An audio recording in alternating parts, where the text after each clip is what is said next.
జై శ్రీరామ్ అందరికీ. నాకు జరిగిన చిన్న ఇన్సిడెంట్ గురించి మీతో అందరితో మాట్లాడాలనుకుంటున్నాను. ఎందుకంటే ఈ గవర్నమెంట్ హాస్పిటల్ గురించి ఓ చిన్న మాట. నేను మార్నింగ్ హాస్పిటల్ వెళ్ళాను డెంటల్ కేర్కి. గంటలు వెయిట్ చేపిస్తున్నారండి. లోపల మిషన్స్ వర్క్ చేయట్లేదని అదని ఇదని. చిన్న పిల్లలను వేసుకొని పోతామండి. చిన్న పిల్లలని అలా ఆపి గంటలు వెయిట్ చేయించి ఇదేమైనా బాగుందా అండి? బయట పిల్లలను వదిలేసి జాబ్లు వదిలేసి మళ్ళీ వాళ్ళు మాట్లాడేది ఏదేమైనా మాట్లాడితే పొగరుగా మాట్లాడడం, రెస్పాన్స్ కాకపోవడం. అసలు ఏ ప్రభుత్వం వచ్చినా ఈ గవర్నమెంట్ హాస్పిటల్ ఫెసిలిటీస్ అయితే మార్చలేకపోతున్నారండి. ఇంకా ఎన్ని రోజులు ఇట్లా?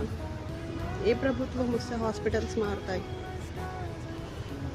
మీకు ఒకవేళ ఇది కరెక్ట్ అనిపిస్తే కామెంట్లో జై శ్రీరామ్.